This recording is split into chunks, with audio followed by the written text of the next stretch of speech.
नमस्ते, मेरा नाम अंशुमान है और अभी आप लोग देख रहे हैं YouTube पर most valuable channel education category में। थोड़ा ज़्यादा हो गया पता है, बट स्टिल मैं आपको एक चीज़ का विश्वास दिला सकता हूं कि यहाँ पे आपको बहुत ही वैल्यूएबल कंटेंट मिलता है यूपीएससी के रिगार्डिंग। उसमें भी स्पेसिफिकली यदि हम बात करें तो यूपीएससी में पूछे जाने वाले एसए और एथिक्स के पेपर के बारे में, यानी कि टोटल 500 नंबर का कंटेंट जो आपके मेंस एग्जाम में पूछा जाता है, उसमें सबसे ज़्यादा इंपॉर्टेंट 500 नंबर का यहाँ पे आपको सब कुछ मिलेगा और बहुत ही अच्छा कंटेंट मिलेगा, ये मेरा विश्वास है। एक और विश्वास है, यदि आपने मेरा कोई एक वीडियो भी पूरा देख लिया तो आप इन टॉपिक्स के लिए दूसरे चैनल पर विजिट नहीं करेंगे, आपको इतना पसंद आएगा। अपनी थोड़ी तारीफ करनी ज़रूरी है ना, क्योंकि अभी तो नया नया चैनल है, आप तो करते नहीं हो। और यदि आपको पसंद आता है ना तो इस बार कर देना है थोड़ी तारीफ, ठीक है? ओके, तो चलो बिना किसी देरी करते हुए हम लोग शुरू करते हैं आज के टॉपिक को। आज का टॉपिक जैसे आपने थंबनेल में देख करके समझ ही लिया होगा कि टॉपिक है इस बार पूछा गया, इस बार जो यूपीएससी ने पूछा है ना एसए का टॉपिक।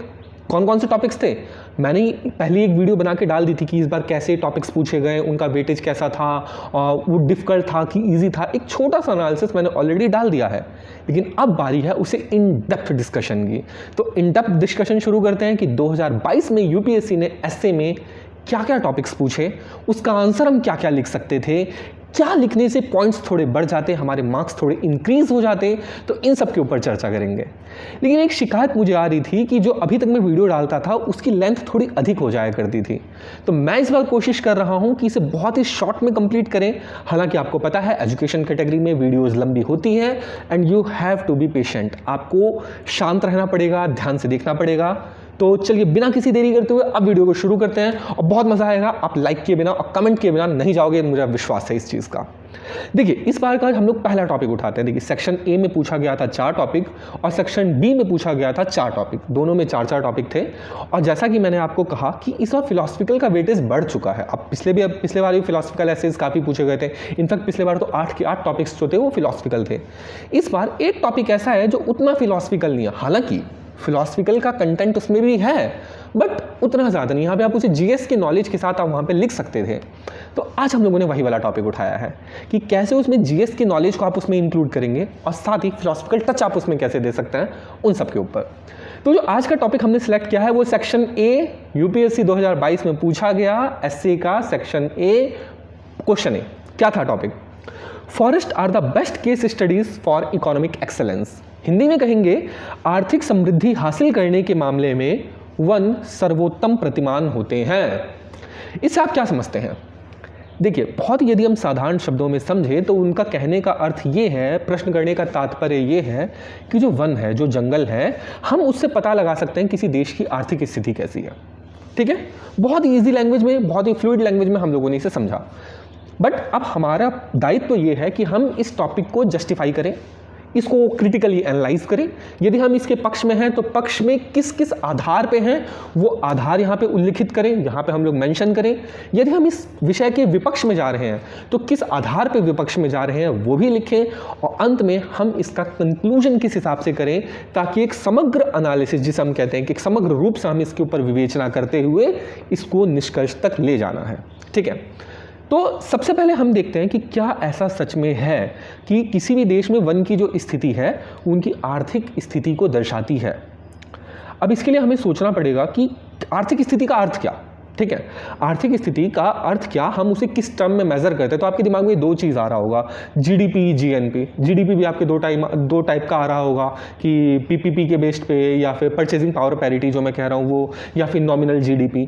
तो अब इसमें आप थोड़े कंफ्यूज हो रहे होंगे, हालांकि मूल उद्देश्य यही है कि इकोनॉमिक कंडीशन जानने के क्या तरीके हैं, किसी देश में इंडस्ट्रीज़ कितनी है, किसी देश में जो जॉब है वो कितना ज़्यादा क्रिएट हो रहा है वहाँ पे। बेसिकली अगर हम ये सब चीज़ समझे कि लोग बेरोजगारी किसमें कितनी कम है या कितनी ज़्यादा है, उसके बेसिस पर हम पता लगा सकते हैं, या यूं कह लें कि कौन कितना कंट्री डेवलप्ड है।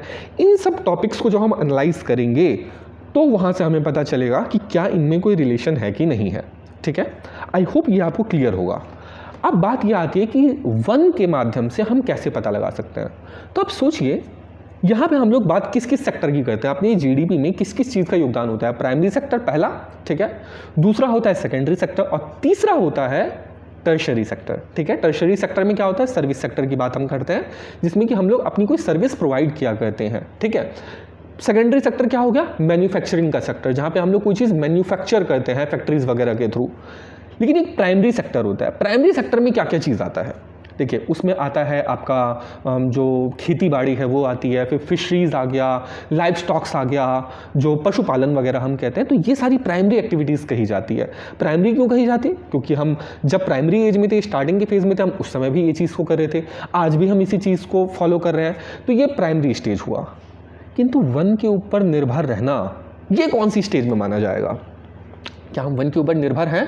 पहले तो प्रश्न यही आता है कि क्या हम वन के ऊपर निर्भर हैं, तो उत्तर मिलेगा जी हाँ, हम ऐसी कम्युनिटीज़ को देखते हैं जो कि वन के ऊपर ही पूरी तरीके से निर्भर होती है, तो वो हम उसे प्राइमरी सेक्टर में डाल सकते हैं।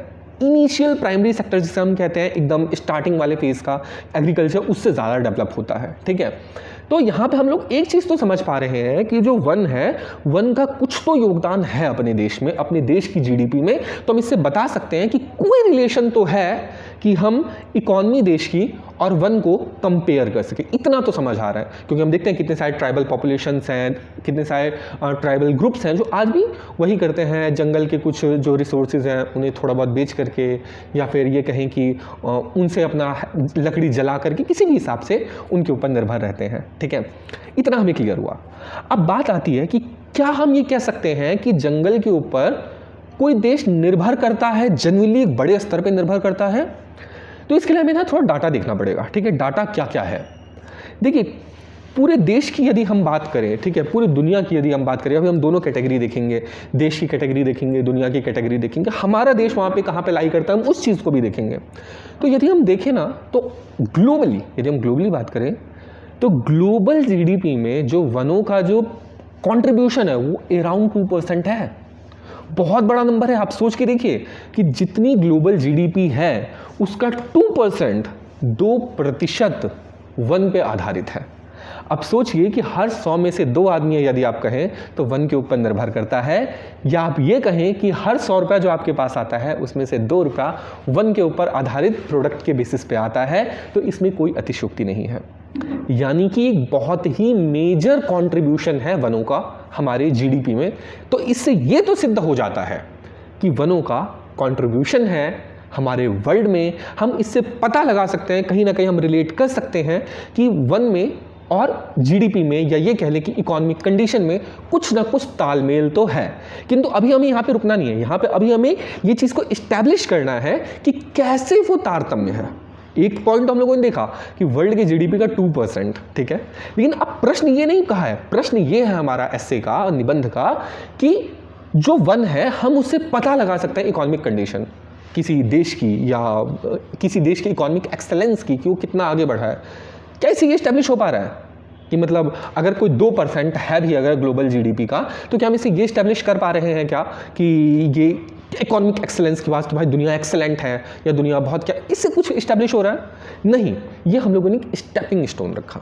अब हम इसके ऊपर, ये नींव है, नींव के ऊपर अब हम लोग बिल्डिंग बनाना शुरू करेंगे। ठीक है, तो बिल्डिंग बनाते हैं। देखिए हम लोगों ने 2% की बात की कि ग्लोबल जीडीपी में 2% का कॉन्ट्रीब्यूशन है, लेकिन यदि हम बात करें कि कुछ देश ऐसे हैं जहां पे कि ये कंट्रीब्यूशन थोड़ा ज़्यादा है, जैसे लीबिया की बात करें, चैड की बात करें, या गिनिया की बात करें, या आप मैप में देखिए कि लीबिया कहाँ पे है, ठीक है, चैड कौन से देश में आता, कौन से कॉन्टिनेंट में आता है, गिनिया कौन से कॉन्टिनेंट में आता है, तो आपको पता चलेगा कि वहाँ पे 8% से ज़्यादा, 8% से अधिक कंट्रीब्यूशन उनके जीडीपी में फॉरेस्ट का है। अब सोचिए जहाँ पे 8% जीडीपी का कंट्रीब्यूशन फॉरेस्ट कंट्रीब्यूट करियो, क्या हम उससे इस्टेब्लिश नहीं कर सकते कि हाँ वहाँ की इकोनॉमिक कंडीशन कैसी है? ठीक है, वो क्योंकि मेजर रोल वहाँ पे प्ले कर रही है। ठीक है, वही पे हम नहीं रुकते हैं। अब यदि हम बात करें लाइबेरिया की, लाइबेरिया एक ऐसा देश है, मैं आपको मैप पे दिखा रहा हूँ कहाँ पे, ठीक है, लाइबेरिया एक ऐसा देश है जिसका कि टोटल एक्सपोर्ट का 40% से अधिक फॉरेस्ट्री के ऊपर डिपेंड है। अब सोचिए कितनी शॉकिंग बात है कि लाइबेरिया जैसा देश 40% से अधिक कंट्रीब्यूशन उनके जीडीपी में, उनके एक्सपोर्ट में, उनके टोटल एक्सपोर्ट में 40% से अधिक जो कंट्रीब्यूशन है वो उनके फॉरेस्ट्री से आता है। अब बताइए इससे आप क्या इस्टेब्लिश कर पा रहे हैं? ये थोड़ा वियर्ड बात, अभी मैंने आपको तीन फैक्ट बताया। पहला ग्लोबल 2% का है, ठीक है। उसके बाद हम लोगों ने बात किया कि 3-4 देश ऐसे हैं, कुछ देश ऐसे हैं जिनमें कि 8% से भी अधिक तक कंट्रीब्यूशन जो है वो फॉरेस्ट्री का है। किंतु एक देश हम लोगों ने ऐसा देखा, लाइबेरिया का, जहाँ पे 40% से अधिक कंट्रीब्यूशन उनके एक्सपोर्ट्स का फॉरेस्ट्री कर रही है। तो ये तो समझ आ रहा है कि भाई बहुत तगड़ा रिलेशन है किसी देश की इकोनॉमी में और फॉरेस्ट्री में। किंतु प्रश्न अभी भी हम लोग को नहीं सुलझ पा रहा है, क्योंकि प्रश्न ये है कि किसी देश का इकोनॉमिक एक्सेलेंस हम उसके वनों के आधार पर जान सकते हैं, किंतु आप इकोनॉमिक एक्सेलेंस कैसे समझ पा रहे हैं? अब देखिए, यहाँ पे थोड़ा सोचने वाली बात है, थॉट प्रोवोकिंग है, बहुत ही ईजी है। देखिए क्या है, आप सोच के देखिए, किसी देश का कॉन्ट्रीब्यूशन जो है वो सर्विस सेक्टर से बहुत ज़्यादा आ रहा है, ठीक है। किसी देश का कंट्रीब्यूशन सेकेंडरी सेक्टर से बहुत ज़्यादा आ रहा है, किसी का प्राइमरी सेक्टर से बहुत अधिक आ रहा है। इन तीनों में क्या डिफरेंस होगा? आपको पता है कि जो टर्शरी सेक्टर है, जो हमारा सर्विस सेक्टर है, वो बहुत तेज़ी से बूम करता है, उसका कंट्रीब्यूशन हमेशा ज़्यादा रहता है। और सभी देश चाहते हैं कि उनके जीडीपी में मैक्सिमम जो रोल है वो सर्विस सेक्टर से आए, या फिर सेकंड नंबर पे सेकेंडरी सेक्टर यानी कि मैन्युफैक्चरिंग सेक्टर से आए, जिससे कि अधिक से अधिक जॉब्स क्रिएट होगी, जिससे कि लोग की इनकम बढ़ेगी, जिससे कि डेवलपमेंट होगा। क्योंकि यदि आप सोच के देखिए, यदि कोई देश आज भी वनों के ऊपर निर्भर कर रहा है, तो क्या वो देश बहुत आगे निकल चुका है? नहीं निकल सकता, क्योंकि आज दुनिया जिस गति से आगे बढ़ रही है, जिस स्पीड से आज दुनिया आगे बढ़ रही है, वहाँ पे आज रिक्वायरमेंट है बड़े बड़े स्टार्टअप आने का, बड़े बड़े एंटरप्रेन्योर्स के आने का। वहाँ पे यदि आज ही हमारा जीडीपी में कंट्रीब्यूशन प्राइमरी सेक्टर पूरा कर रही है, या उसमें भी फॉरेस्ट्री अगर पूरा कर रही है, तो सोचिए हमारा देश कितना पिछड़ा हुआ है। अब क्वेश्चन आपका डिकोड होगा। क्वेश्चन ये था कि क्या वनों की स्थिति इकोनॉमिक एक्सेलेंस को शो करती है? तो डेफिनेटली करती है। जिस देश में जीडीपी में कंट्रीब्यूशन फॉरेस्ट्री का बहुत कम होगा, वो देश उतना अधिक आगे बढ़ रहा होगा, क्योंकि वहाँ पे सर्विस सेक्टर अधिक है, फिर मैन्युफैक्चरिंग सेक्टर अधिक है, ठीक है। लास्ट में प्राइमरी सेक्टर अधिक है, लेकिन उसमें फॉरेस्ट्री का सबसे कम रोल है। समझ आ रहा है? और जिस देश में कंट्रीब्यूशन फॉरेस्ट्री का सबसे ज़्यादा होगा, वो देश आज भी उसी प्रिमिटिव जो वातावरण है, प्रिमिटिव इन्वायरमेंट में ही आज भी वो सब लोग जी रहे हैं। इससे ये चीज़ हमें इस्टेब्लिश हो रहा है। तो क्या अब हम कह सकते हैं कि जो फॉरेस्ट्री है वो इकोनॉमिक्स एक्सेलेंस को शो करती है? जी हाँ। जहाँ पे कंट्रीब्यूशन अधिक होगा जीडीपी में, वहाँ पे वो देश उतना डेवलप नहीं होगा, सामान्य बात हम समझ सकते हैं। जहाँ पे कम होगा, वहाँ पे समझ सकते हैं कि वहाँ पे डेवलपमेंट कंपेरेटिवली अधिक है, ठीक है। ये बात है। अब यदि हम भारत के केस में बात करें, तो क्या भारत के केस में कंट्रीब्यूशन होता है फॉरेस्ट्री का? डेफिनेटली होता है। हम लोगों ने देखा कितने सारे ट्राइब्स हैं, वो आज भी उनके ऊपर डिपेंड करते हैं, पर कितना होता है? 1.7%। जी हाँ, आज भी भारत देश की जीडीपी का 1.7% कंट्रीब्यूशन जो है वो फॉरेस्ट्री के बेसिस पे ही पूरा होता है। यानी कि आज भी भारत में एक बहुत बड़ा एक चंक है जो कि वनों पे निर्भर करता है, और बहुत ज़्यादा अभी हमें उससे बाहर निकलने की आवश्यकता है। यदि परसेंटेज और कम होगा ना, तो हमारे लिए और अच्छी बात होगी। किंतु यहाँ पे एक बहुत ही इंपॉर्टेंट चीज़ क्या आता है कि क्या ये सभी केसों में ऐसा है? क्योंकि देखिए, अभी आपको क्रिटिकली एनालाइज करना है। आपने एक केस देखा, ठीक है, एक केस इस चीज़ का देखा कि जीडीपी से आपने कंपेयर किया, किंतु आप सोच के देखिए, क्या इसे हम हर केस में सही ठहरा सकते हैं कि जिस देश में वनों का कंट्रीब्यूशन बहुत कम होगा, वो देश बहुत ज़्यादा डेवलप होगा? नहीं कर सकते। क्यों नहीं कर सकते? क्योंकि आप मान लीजिए कि कोई मिडिल ईस्ट है, ठीक है, जहाँ पे कि रेगिस्तान ही रेगिस्तान है, वहाँ पे फॉरेस्ट्री का कोई स्कोप नहीं है, स्वाभाविक बात है, ठीक है। क्या हम उससे कह सकते हैं कि वो देश जो है वो बहुत अच्छा चल रहा है? नहीं कह सकते, क्योंकि हम देखते हैं कितने ज़्यादा कॉन्फ्लिक्ट हैं। सारे के सारे मिडिल ईस्टर्न कंट्री जो हैं वो सब बहुत अच्छी स्थिति में नहीं है। यूएई वगैरह, दुबई वगैरह जो आप देखते हैं वो एक छोटा सा हिस्सा है। अदरवाइज आप ईरान की स्थिति देखिए कितनी अधिक खराब है, ठीक है। वहाँ पे ना तो वन है, ना तो वन का कॉन्ट्रीब्यूशन है उनके इकोनॉमिक एक्सेलेंस में, ना ही उनका दूसरा सेक्टर अभी परफॉर्म कर पा रहा है। ऐसे ही आप दूसरा देखिए, आप साउथ जो अफ्रीका का जो पोर्शन, अफ्रीकन कॉन्टिनेंट का, उसका नॉर्दर्न पार्ट देखिए आप, वहाँ पर कौन सा देश बहुत ज़्यादा तरक्की किया हुआ है, ठीक है। आप देखिए ये सब चीज़, अल्जीरिया का क्या हाल है, बाकी और देशों का क्या हाल है, वहाँ पे किस चीज़ का कितना कंट्रीब्यूशन है? नहीं, वहाँ पे रेगिस्तान है, वहाँ पे सहारा डेजर्ट वगैरह है, बट स्टिल वहाँ की स्थिति अच्छी नहीं है, वहाँ पे इकोनॉमिक एक्सेलेंस नहीं है। तो इस केस में हम कह सकते हैं कि ये आवश्यक नहीं है कि जो वन है वो हमेशा इकोनॉमिक एक्सेलेंस दिखाए ही दिखाए, आवश्यक नहीं है, ठीक है। आप उदाहरण दे सकते हैं, जैसे मैंने आपको कहा कि मिडिल ईस्टर्न कंट्री का, यहाँ जहाँ पे कि रेगिस्तान है, उन सब का, ठीक है। दूसरी चीज़ एक आती है कि अब अगर हम बात करें कि अगर लो शेयर है, ठीक है, जो फॉरेस्ट्री है उसका लो शेयर है, उसका मतलब क्या है फिर एक्चुअल में, ठीक है। अब हम मतलब समझने की कोशिश करें तो दो मतलब इसका निकल सकता है, ठीक है। पहला चीज़ कि वो देश का फॉरेस्ट कवर बहुत कम हो, ठीक है। अगर फॉरेस्ट कवर कम होगा तो डेफिनेट सी बात है कि उनके लिए ये चिंता का विषय है, क्योंकि फॉरेस्ट्री तो होनी चाहिए ना समाज में।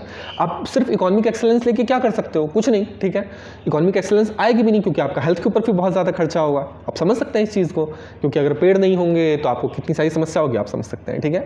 तो एक केस निकल सकता है कि लोग कंट्रीब्यूशन का, कि पहला केस क्या है कि उनका पेड़ ही ना हो उधर, ठीक है, फॉरेस्ट्री का कवर जो है, फॉरेस्ट कवर जो है वही बहुत कम हो। और दूसरा केस हो सकता है कि वो डेवलपिंग इकॉनमी हो, ठीक है, जो कि ऊपर की तरफ आगे बढ़ रही हो। तो जो डेवलपिंग इकॉनमी होगी उनका भी कंट्रीब्यूशन धीरे धीरे कम होता जाएगा, ठीक है। ऐसे यदि हम हाई शेयर की बात करें कि अगर हाई शेयर है तो उससे हम क्या समझ सकते हैं, समझ सकते हैं बिल्कुल, वहाँ पे फॉरेस्ट कवर काफ़ी अच्छा खासा है, ठीक है, केस 1। केस 2 एक और हो सकता है कि वहाँ पे डेवलपमेंट बहुत ज़्यादा नहीं हो रहा है, ठीक है। ये दो केस हम लोग दोनों चीज़ों में देख रहे हैं, ठीक है। अब बात करते हैं इंडिया की। इंडिया में अभी हम लोगों ने देखा कि 1.7% जो लोग हैं, या 1.7% जीडीपी जो है वो फॉरेस्ट्री के ऊपर आज भी डिपेंड करती है। बट टोटल लोग कितने हैं उसमें, लोग हैं 275 मिलियन, यानी कि सोचिए कितना बड़ा नंबर है। 275 मिलियन लोग आज भी फॉरेस्ट के ऊपर डिपेंड करते हैं हमारे भारत में। तो यदि उन लोग को हम निकाल करके सेकेंडरी सेक्टर में या टर्शरी सेक्टर में लेकर के आए तो उनकी सिचुएशन अच्छी होगी कि नहीं, सुधरेगी कि नहीं, ये क्या शो करते हैं, पुअर कंडीशन। आज उनका इतना ज़्यादा डिपेंडेंसी है, फॉरेस्ट्री का इतना बड़ा कंट्रीब्यूशन है, क्योंकि बहुत खुश होने वाली बात नहीं है। क्योंकि हमारा ऐसा होता कि बहुत ज़्यादा फॉरेस्ट होते, लेकिन हम उन्हें टूरिस्ट प्लेस की तरह हम उन्हें डिज़ाइन किए होते ताकि दुनिया भर से लोग आएँ, देखें ये नेशनल पार्क, वो नेशनल पार्क सारे, जैसे जिम कॉर्बेट फेमस है, ठीक है, ऐसे ही हमारे सारे के सारे नेशनल पार्क सब फेमस होते, हमारे पास जंगल सब बहुत सारे होते, बायोडाइवर्सिटी पार्क्स होते, ठीक है, यूनेस्को का वर्ल्ड हेरिटेज साइट सब होता। ऐसा नहीं है, उससे हम लोग अर्निंग नहीं कर रहे हैं। अर्निंग हमारी किससे हो रही है, उनके ऊपर डिपेंडेंट वो लोग जो कि बहुत ही गरीबी स्थिति में है। तो यहाँ पे हमें समझ आता है कि कंट्रीब्यूशन होने के बाद भी पुअर इकोनॉमिक कंडीशन है अपने देश की। उन 275 मिलियन पीपल की तो डेफिनेटली बहुत पुअर कंडीशन है, ठीक है। क्लियर हो रहा है ये चीज़। तो अब हम लोग ये सब चीज़ समझ पा रहे हैं कि इकोनॉमिक एक्सेलेंस कैसे, ठीक है, इकोनॉमिक एक्सेलेंस कैसे, इकोनॉमिक एक्सेलेंस का मतलब सिर्फ अच्छा ही नहीं, आप उसे नेगेटिव भी सेंस में समझ सकते हैं कि अगर फॉरेस्ट्री बहुत ज़्यादा होगी तो उस देश की स्थिति उतनी अच्छी नहीं है, अगर बहुत कम है तो उस देश की स्थिति अच्छी हो सकती है, किंतु हर केस में ऐसा नहीं है, ठीक है। आप सब चीज़ों को समझ रहे हैं। दूसरा एक चीज़ और हम देखते हैं, हम हर साल देखते हैं कि एयर पॉल्यूशन की वजह से ना बहुत सारे लोग मारे जाते हैं। और रिसेंट सर्वे के अकॉर्डिंग 2019 में 17.8% जो डेथ हुई है इंडिया में, उसमें सबसे बड़ा योगदान है, 17.8% जो रोल है वो है एयर पॉल्यूशन का। अब सोचिए, हम इतना ज़्यादा कार्बन एमिशन कर रहे हैं, इतना सारा एयर पॉल्यूशन हो रहा है, आप इमेजिन कर सकते हैं कि एयर पॉल्यूशन की वजह से लोग की डेथ होती होगी, हो रही है। आप देखिए जाकर के, आप सर्च करिए, ये रिपोर्ट इतनी डरावनी है कि 17.8% टोटल डेथ का जो रीज़न है, जो कॉज है, वो एयर पॉल्यूशन है। और यदि फॉरेस्ट कवर बहुत ज़्यादा होता तो वो डेथ का नंबर कम हो सकता था, क्योंकि आपको पता है कि जो प्लांट्स हैं, जो ट्रीज़ हैं, वो सब ऑक्सीजन प्रोड्यूस करते हैं, कार्बन डाइऑक्साइड को सूखते हैं, अपने उसे ले लेते हैं, यूटिलाइज करते हैं और ऑक्सीजन को प्रोड्यूस करते हैं, एब्जॉर्ब करते हैं CO2 को, ठीक है। तो ये चीज़ है कि इकोनॉमिक कंडीशन यहाँ पे भी हमें शो हो रही है। कैसे, यहाँ पे इतनी ज़्यादा एयर पॉल्यूशन की वजह से डेथ हो रही है, ये क्या दर्शाती है, हमारे देश में फॉरेस्ट कवर की कमी है, ठीक है। इससे क्या होता है, हॉस्पिटल का खर्चा बढ़ता है, लोग सब हॉस्पिटल में जाते हैं, ठीक है, और उनका पैसा खर्च होता है, बर्बाद होता है, पैसा लिटरली डिस्ट्रॉय होता है, ठीक है। इकोनॉमिक कंडीशन कहाँ से अच्छी है, नहीं है, ठीक है। तो ये चीज़ हम लोग को इससे इस्टेब्लिश कर पा रहे हैं। उसके अलावा फिर और चीज़ देख सकते हैं, जैसे ग्लोबल वार्मिंग है, ठीक है। अब यदि पेड़ ना हों, ठीक है, तो होगा क्या, वहाँ पे ग्लोबल वार्मिंग बढ़ेगी। ग्लोबल वार्मिंग बढ़ेगा तो क्या होगा, आपको वहाँ पे अपने देश को ठंडा रखने के लिए एक्स्ट्रा एफर्ट्स डालने पड़ेंगे। क्या, आपको AC लगानी पड़ेगी। AC लगाएंगे आप, क्या होगा, फिर आप विशियस साइकिल में फंस जाएंगे उल्टा, ठीक है। और होगा क्या, आप और ज़्यादा GHG प्रोड्यूस करेंगे, आप फिर और ज़्यादा पावर बढ़ाएंगे, आप और स्ट्रॉन्ग AC लगाएंगे, फिर आपका ये साइकिल जो है ये कंटिन्यू होता जाएगा। विशियस साइकिल में एक बार फंस गए, निकलना पॉसिबल नहीं हो पाएगा, ठीक है। तो इससे भी इस्टेब्लिश होता है कि जो फॉरेस्ट कवर है, जो फॉरेस्ट है, ये हमारी इकोनॉमिक कंडीशन को बताती है, इकोनॉमिक एक्सेलेंस को बताती है। यदि फॉरेस्ट कवर बहुत ज़्यादा है ठीक है, तो वो देश जो है उसकी इकोनॉमिक कंडीशन अच्छी होगी, बशर्ते कि उसके सेकेंडरी सेक्टर भी बहुत स्ट्रांग हो, टर्शरी सेक्टर भी बहुत स्ट्रांग हो और वो फंडामेंटली स्ट्रांग कंट्री हो। ठीक है, ये चीज़ आपका क्लियर हो रहा है। ये था एक मेन पार्ट जो मैंने आपको क्लियर किया। अब इसमें एक फन फैक्ट छोटा सा, जैसे देखिए अभी हाल ही में इंडिया ने चीता को री इंट्रोड्यूस किया है। ठीक है, हम लोग विदेश से चीता को भारत में री इंट्रोड्यूस किए हैं। अब बताइए क्या पाकिस्तान ये अफोर्ड कर सकता है? सोचिए, मजाक के तौर पे कह रहा हूँ, आप ये चीज़ को मेंशन कर सकते हैं, लेकिन कि क्या चीता को री इंट्रोड्यूस करने की औकात या उसकी क्षमता पाकिस्तान की है? नहीं है। इससे क्या शो होता है, आप फॉरेस्ट अगर आपके पास है, ठीक है, आप उसमें चीता को इनवाइट कर पा रहे हो, आप उसका ध्यान रख पाओगे, क्या शो करता है? आपके देश की इकोनॉमिक एक्सेलेंस। क्योंकि हर देश में वो क्षमता नहीं है कि जो चीज़ अपने पास नहीं है ना उसको भी बुला करके उसका भी खर्चा उठाओ एक्स्ट्रा। वो चीज़ हम में सब में क्षमता नहीं होती, वो भारत में वो क्षमता है। तो ये भी भारत की इकोनॉमिक एक्सेलेंस शो करती है। तो हाँ, हम इससे फाइनली इस्टेब्लिश कर सकते हैं कि जो फॉरेस्ट है वो किसी देश की इकोनॉमिक कंडीशन को, इकोनॉमिक एक्सेलेंस को शो करती है। अब दोनों सिचुएशन में देखिए, फॉरेस्ट कवर कम होगा तो क्या होगा, ज़्यादा होगा तो क्या होगा। और इसके अलावा यदि आपके मन में कोई पॉइंट्स आ रहे हैं, आप नीचे कमेंट करके बताइए, मैं डेफिनेटली उसे ऐड करूँगा। यदि आपका अच्छा लगा मुझे कमेंट तो उसको लाइक भी डेफिनेटली दे दूँगा।